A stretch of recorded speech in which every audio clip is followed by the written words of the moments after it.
Okay. So last class, as you know, we started with the second chapter. We completed the first chapter and moved into the second chapter. So we will start by reciting the first 4 verses which we covered last time. Then we will proceed. Sanjay uvacha tam tatha kripayavishtam अश्रुपूर्ण कुलेक्षणं विषीदन्तमिदं वाक्यम् उवाच मधुसूदनः. श्रीभगवान् उवाच कुतस्त्वा कश्मलमिदं विषमे समुपस्थितम् अनार्यजुष्टमस्वर्ग्यं कीर्तिकरमर्जुन. क्लैब्यं मास्मगमः पार्थ नैतत्त्वयुपपद्यते क्षुद्रं हृदयदौर्बल्यं त्यक्त्वोत्तिष्ठ परन्तप. अर्जुन उवाच कथं भीष्महं संख्ये द्रोणं च Madhusudan ईशुभिः प्रतियोत्स्यामि Pujarhavarisudan. So we had covered up to this in the last class. So as you know, Arjuna had given all the reasons why he did not want to fight in the first chapter. So the universal problem of everyone, the problem called samsara. So he was going through the different stages. So it started with attachment, raga. From that it came, the sorrow came, and then towards the end moha, which is delusion. So slowly we could see the thinking of Arjuna slowly going towards delusion, where his thinking was slowly getting deluded. He was not able to think properly. So that was the first chapter. Second chapter started with Krishna addressing Arjuna. Arjuna had thought, after all he said, Krishna would sympathize with him, but contrary to his expectations, Krishna spoke in a different tone. He asked him, what is this attitude you are having? You are behaving in a very unmanly manner. This is not expected of a warrior like you. So, anaryam. So, you are not behaving like an upright person, and by behaving like this, you are neither going to get Swargaloka that you wanted, nor you will have in fact, your name will be tarnished. People will look at you as a person who ran away from the war. So even the lowest of the soldiers will think that you are a very cowardly person. They will not know why he ran away, but if he ran away, that is the impression they are going to get. So Krishna, when he addressed Arjuna in this manner, Arjuna didn't expect. Because if Krishna had sympathized with him, probably Arjuna would have gone on and given more reasons. And Krishna knew that. So Krishna thought it's time to put an end to all this. So now we are going to approach that crucial time when the teaching will start. And the teaching will start only when Arjuna is ready. So up to this point, Arjuna was still going on in his own way. So once Krishna spoke to him in this manner, Arjuna again started defending himself. He thought he was being called a coward. So he tried to defend himself, saying that he could not kill Drona and Bhishma, the people who are worthy of worship. So slowly Arjuna's thinking will come to a point where he was completely confused. So that is a point where one becomes helpless. So he is moving towards that particular part where ultimately he becomes helpless and surrenders. So that is the turning point. So that is the key to the entire Bhagavad Gita, where he surrenders, and that is where Krishna takes over. So we are going to, in the next few verses, we are going to come to that critical point of change in Arjuna, where he seeks help.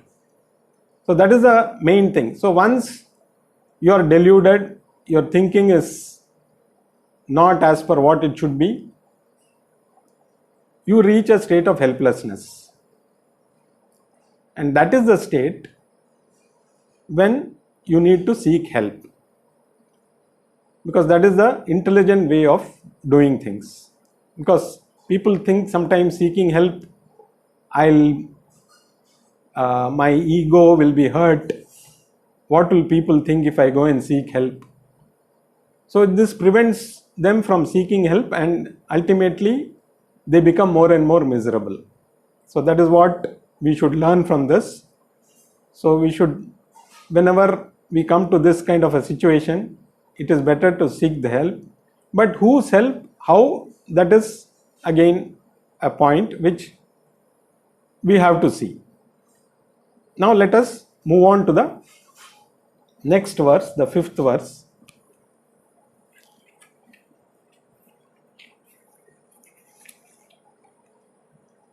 Arjuna is continuing. Guru nahatva hi mahanubhavan shreyo bhoktum bhaikshama pihaloke hatvartha kamanstu guru nihaiva bhunjiya bhogan rudhira pradigdhan.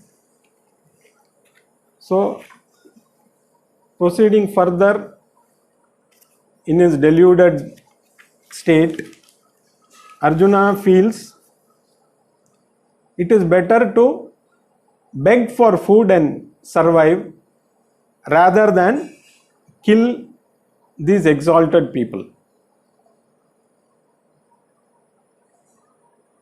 He feels, what is the point in winning and getting the kingdom and enjoying the pleasures, but at the back of your mind you're always thinking about those people who killed.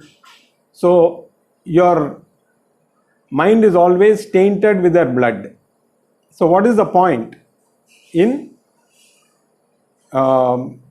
fighting the war and winning? So he feels it is better that he begs for food and survives. Now this bhiksha, when he says he will survive on bhiksha. Now bhiksha is only, the people who have the right to bhiksha are only 3 of the 4 ashramas. You have the brahmachari ashrama. The brahmacharis, of course, when they are in their gurukula, they have to go and find their food. So bhavati bhiksham dehi. So they have to go to the houses around and collect the food that they want. So that was what happened in those days. Of course, nowadays you don't see that, but that was how they were supposed to survive. because they had no earnings. They were only students, and the only way they could sustain themselves was through begging. Begging means it is not begging in that sense, getting bhiksha, which is an honorable, because it was what was prevalent in the society. Nobody took it otherwise. So that's why when the Upanayanam is done for a brahmachari, the first person he approaches is the mother. Because the first bhiksha is given by the mother, because the mother will not say no. The mother will never say no to the child. So that is why the first bhiksha is taken from the mother. Because if somebody else is approached and they don't give bhiksha, the brahmachari will start with a negative mind. So the concept of bhiksha, brahmachari, then the vanaprasthas. So once people have completed their householder duties, they were supposed to move away, live in the forest in those days. Vanaprastha means it is just going away from your having completed your responsibilities. You move away and spend your time in spiritual and religious activities, preparing for the next ashrama, which is the sannyas ashrama. So it's vanaprastha is a state between grahastha ashrama and sannyas ashrama, where you prepare for sannyas ashrama. And of course the sannyasis also, they have to live only on bhiksha, because they also don't earn. So by saying he will resort to, he finds it is better to take bhiksha and survive, actually he is violating the dharma. He will incur more papa by doing that. Because if everybody, even the grahasthas, start taking bhiksha, then who will be there to give bhiksha? So if everybody is begging, there is nobody to give. So it is very, very important that grahasthas should not resort to that. It is a great papa if grahasthas start taking bhiksha. So he would have anyway incurred a bigger sin than killing the people, which was as per dharma. He was not going to kill somebody just like that. He was supposed to fight a dharmic war. So that was the reason why it would not have been a papa, but he thought by killing them he would incur papa. So he feels it is better to survive by taking bhiksha rather than fight these people. So he is actually incurring two papas. One is, as a grahastha, he is violating his dharma and taking bhiksha, and he is also depriving somebody else of their bhiksha. So two sins he is going to commit if he resorts to this idea of surviving on bhiksha. Now let us go to the next verse.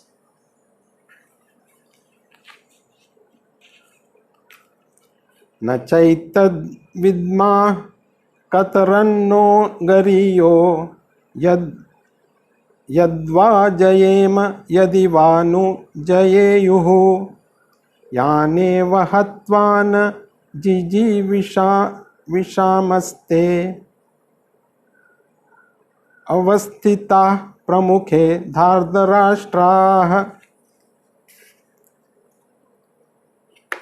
Now again he feels which is the better of the two.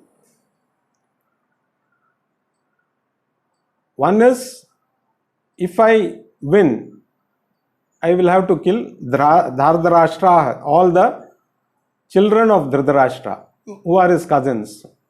So by killing, so even if they have done adharma, he feels, they being his cousins, by killing them, what pleasure am I going to get?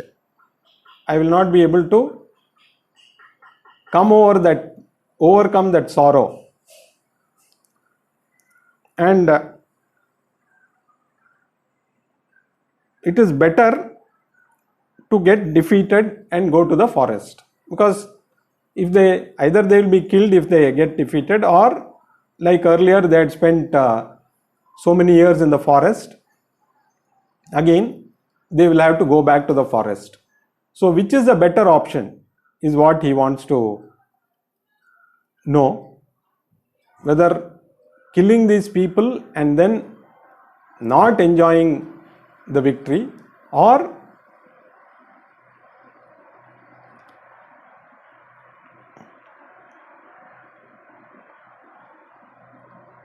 running away and going to the forest, going back to the forest. So now it's a Hobson's choice. Either way, he is not going to get anything. So that is what he feels. So in his mind, by killing them also, he is not going to be happy, and he has to anyway, if he gets defeated, go to the forest. It is not going to be an easy life. Again, he has to go through all the problems in the forest. So now he is confused, which is better? Shall I choose this option or shall I choose that option? So that is so you can see his mind is completely deluded now. His thinking faculty has become completely deluded. He is not able to take any firm decision. So one thing is, we can see, after Krishna admonished him, he started doubting his own ideas. So when initially he was very confident about his ideas, but once Krishna didn't sympathize and he in fact chastised him and spoke to him in a rough manner, he started doubting his own ideas. So that is probably good, because if he had thought his ideas were good and he had taken steps to that in that manner, he would have ended up in sorrow. So at least because he started doubting his own ideas, he is moving towards that point where he expresses his helplessness and surrenders to Krishna. So that is we are coming to that particular stage where ultimately he surrenders. So that is we will go to the next verse.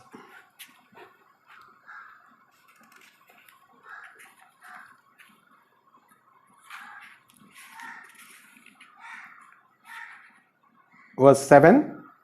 Karpanya doshopahattas tasvabhava bhavah prichhami tvam dharma sammuda chetah yachreya syannichitam bruhi tanme shishyaste ham shadhimam tvam prapannam. We will read the 8th verse also together with this, because we will try and understand the two verses together. Nahi prapashyami mamanubhyada yachokamucho shanamindriyanam avapya bhumavasapatnam mriddham rajam suranam mapi chadhipatyam. So this is now the final stage of Arjuna's delusion, where he now moves into helplessness. So he feels he is overcome by faint-heartedness. His mind and body both are losing their strength. He is not able to think. He is confused about his duty, what he should do, what he should not do, what is dharma, what is adharma. So a person who knew all this, when his mind became deluded, he was totally confused, because he definitely knew what is dharma and adharma. But having come to this state, his mind is now not working. So he is overcome by faint-heartedness. His limbs are all very shaky. He is completely disheartened, confused, and he doesn't know what to do. So now he says, now I am your student. I take refuge in you. Please teach me. So this is the final state. So we will also look at the next verse and then come to the meaning of this again. So the 8th verse, he says, I don't see anything that will remove this sorrow which has enveloped me completely, which dries up my senses.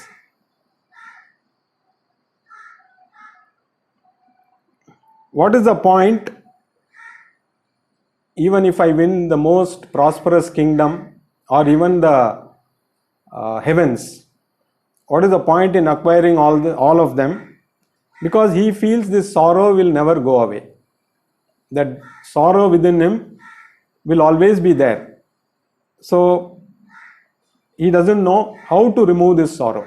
So again we should understand that all these things come from within. The sorrow was always there within. It just surfaced at that moment. Same thing, all these characteristics like anger, jealousy, all these things are always present in people. So people who are jealous or people who are full of sorrow, people who are angry, so basically it's always within them. It surfaces in a particular situation.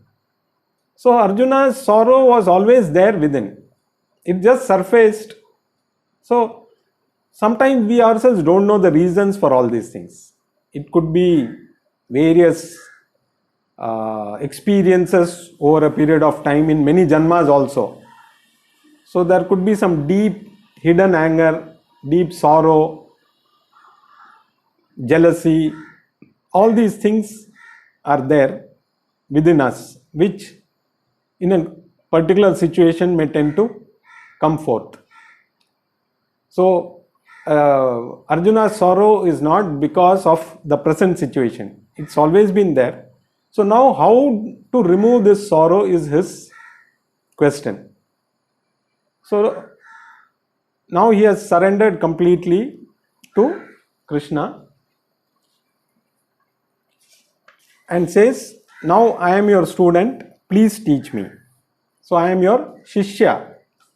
So now this word Shishya, we have to understand, when somebody wants to know, there are 3 types of students. The first one is called as a Vidyarthi, one who is desirous of knowledge, one who wants to learn. So the first thing, whether when we join a college or when we join any other institute, the first thing is we have a desire to learn. So that is the first step. Unless you have a desire to learn, you will not go and approach anything to learn. The second one is called Antevasi, the one who takes the first step to fulfill this desire by joining an institute or a college or a school, whatever. And the third one is called as a Shishya. A Shishya, again in Shishyas, there are 2 varieties, you can say. In certain, like in dance, archery, in all those things also they are called as Shishyas. Music, when you learn music, the person is a Shishya of somebody. But here the word Shishya means it is from complete surrender.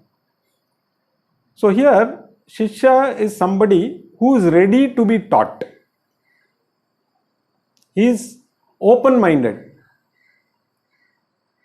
Because if you already have some ideas, then you approach, you are always going to defend your ideas. You are not going to learn.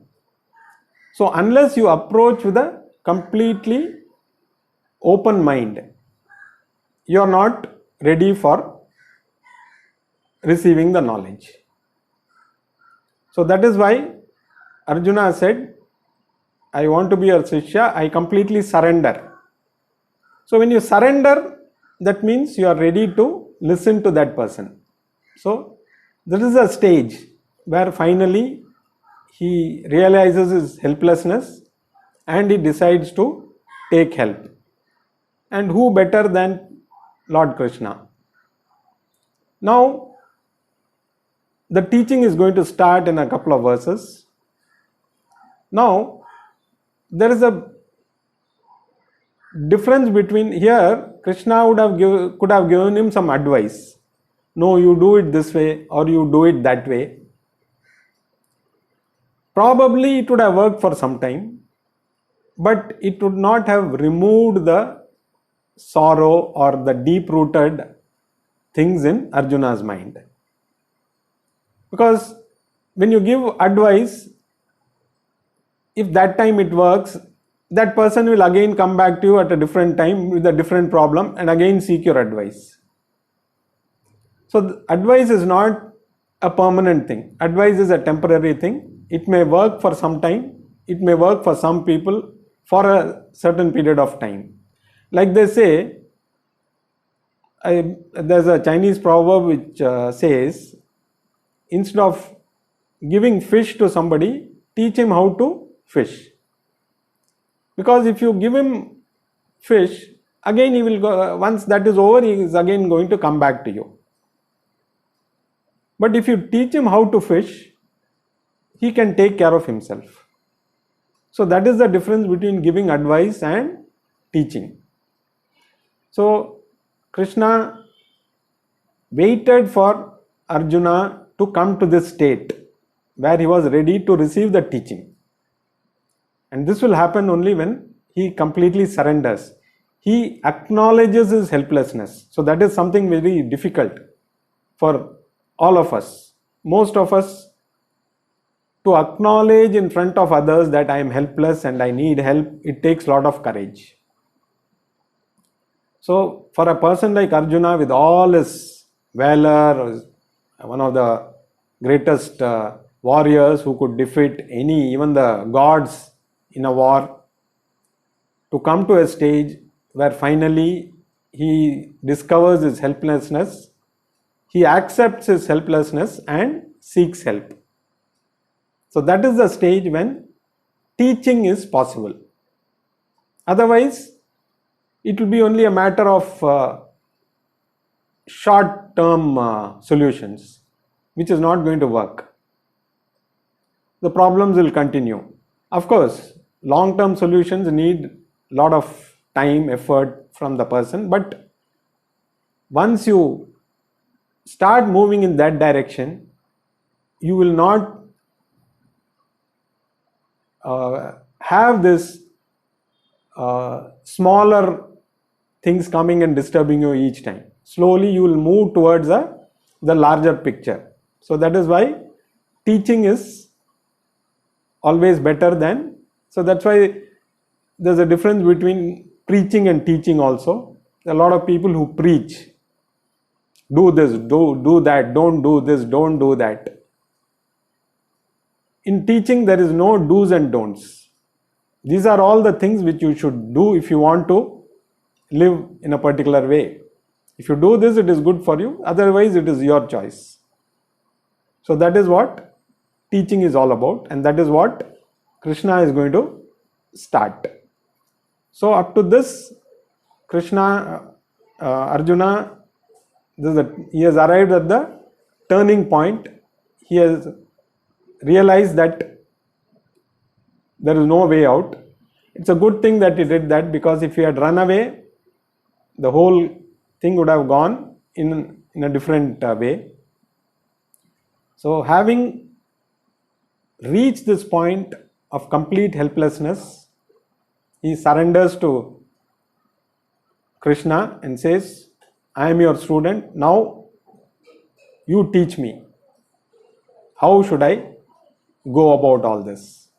So that is what is the turning point. So this sets the stage for Bhagavad Gita actually to start. Because so far, whatever we have seen is just an introduction to the problem. Through Arjuna, we can identify our problems with Arjuna. And having identified the problems, Krishna is now going to give the solution. A permanent solution, not a temporary solution, which is what we all need, because there is no other way. Whatever people say, they believe in something, each one has their own beliefs, but ultimately everybody has to come to this, because that is why Bhagavad Gita has been, it's always relevant for everybody. Every human being, it is relevant. It is not just for people at this point. Some people may realize the need even when they are 20. Some may realize the need for this when they are 40. Some maybe 60. Some maybe even 90. And some may never realize the need for this in this life. But again, when they come back, they will have to finally come to this, because there is no other way out. It's very, once we understand the basic concept, we'll realize that there's nothing else you can do but follow the Bhagavad Gita. So we will read the next verse.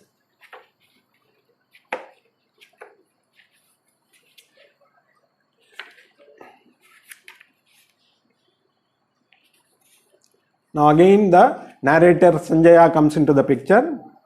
Sanjaya uvacha eva muktva rishikesham gudakeshah parantapaha na yostasya iti govinda muktva tushnim babhuvaha. So now, having poured out all his sorrows and worries, the great warrior